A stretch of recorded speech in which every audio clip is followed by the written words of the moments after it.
तो असदुद्दीन ओवैसी को सुन रहे थे आप। कर्नाटक हाईकोर्ट का फैसला सही नहीं था। ओवैसी ने इसको कोट किया और कहा कि हाईकोर्ट ने कुरान की गलत व्याख्या की है।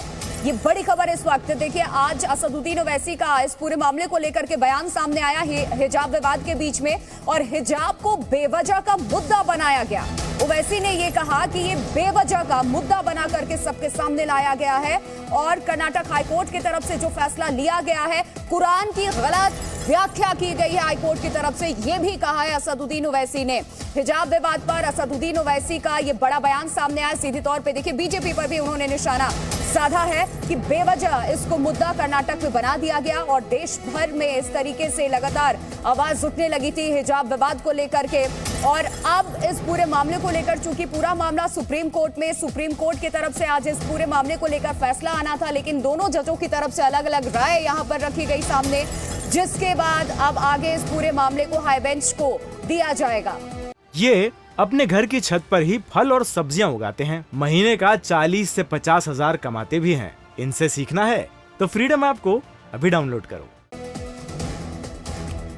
तो देखिए, हाईकोर्ट ने कुरान की गलत व्याख्या की है, यह असदुद्दीन ओवैसी की तरफ से कहा गया। हिजाब विवाद को लेकर के ओवैसी ने तमाम बातें सामने रखी, जिसके बाद उन्होंने इन सारी बातों को कोट करते हुए कहा, देखिए, हिजाब विवाद अब जो पूरा मामला है वो इस वक्त सुप्रीम कोर्ट में है, लेकिन इस पूरे मामले को लेकर के किस तरीके से ओवैसी की अभी प्रेस कॉन्फ्रेंस भी आपने सुनी, क्या कुछ उन्होंने कहा, आपको सुनवाया। सीजेआई के पास अभी अब भेजा जाएगा ये पूरा जो मामला है। पुराने आदेश पर रोक नहीं है, फिलहाल जो खबर है वो हम आपको भी बता रहे हैं, और क्या मतलब है इसका ये भी आपको समझाने की हम कोशिश कर रहे हैं। हिजाब विवाद को लेकर के स्कूल कॉलेज में हिजाब बैन रहेगा, पुराने आदेश पर कोई रोक नहीं है, ये इस वक्त खबर भी है।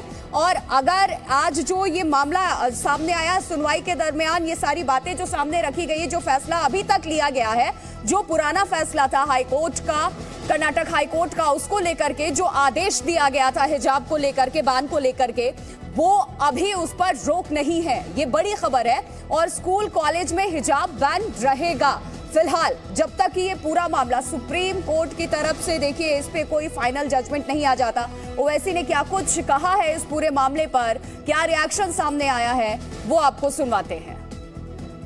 और जो हाईकोर्ट का जजमेंट था, मेरी राय में it was bad in law, bad in terms of it contents, और it had misused Quranic commentaries and translation. This has serious ramification, should not have been allowed. ये जो कर्नाटका की मुस्लिम लड़कियां हिजाब पहन रही हैं, इसलिए पहन रही हैं क्योंकि कुरान में अल्लाह सुब्हानहू व तआला ने उनको ये कहा है, हुक्म दिया है, और वो इसलिए पहन रही हैं कि कुरान में अल्लाह ने कहा है। तो बीजेपी ने गैर जरूरी तौर पर इसको एक मसला बनाया, इसको बैन किया, और खामखा एक रक्कस क्रिएट किया गया है। तो ये मेरी इनिशियल राय है। अब जब जजमेंट पूरा अपलोड हो जाएगा और जब हमको मिलेगा तो पढ़कर उस पर और तफसील से हम आपके सामने बोल सकेंगे। कर्नाटक हाईकोर्ट ने सर सवाल किए थे कि हिजाब जो है कंपलसरी प्रैक्टिस नहीं है, सुप्रीम कोर्ट तो इसीलिए मैंने कहा है कि जो हाईकोर्ट का जजमेंट था वो it was bad in law, और उसके कंटेंट में भी वो खराब था, और उन्होंने गलत कुरानिक कमेंट्रीज एंड ट्रांसलेशन को इस्तेमाल किया। अब कुरान की एक आयत है, ला यखरा फिद्दीन, के दीन में कोई जोर जबरदस्ती नहीं है, वो हिजाब के लिए इस्तेमाल नहीं हुई थी, वो रिलीजन के एक्सेप्टेंस में इस्तेमाल हुई थी। उलमा इकराम ने कहा तो आपने उसको हिजाब पे डाल दिया। तो इसीलिए हमने कह रहे हैं कि वो गलत था, वो ऑनरेबल जजेस ने वो गलत मिसयूज किया, बल्कि कुरानिक कमेंट्रीज और ट्रांसलेशन को। और उस जजमेंट में यह कहा गया कि स्कूल एक प्रिजन है, स्कूल एक मिलिट्री कैंप है, कैसा होगा बताइए। तो इसलिए वो मेरी राय वो है उस कर्नाटका हाईकोर्ट के 3 जजेस बेंच की, उसमें तो तीनों जजेस ने हिजाब को कहा कि जरूरत नहीं है। यहां पर सुप्रीम कोर्ट ने दो ऑनरेबल जजेस ने डिफर किया है, मगर एक जज ढूलिया साहब ने हिजाब के फेवर में जजमेंट दिया है। ये अपने घर की छत पर ही फल और सब्जियां उगाते हैं, महीने का 40 से 50 हजार कमाते भी हैं। इनसे सीखना है तो फ्रीडम ऐप को अभी डाउनलोड करो।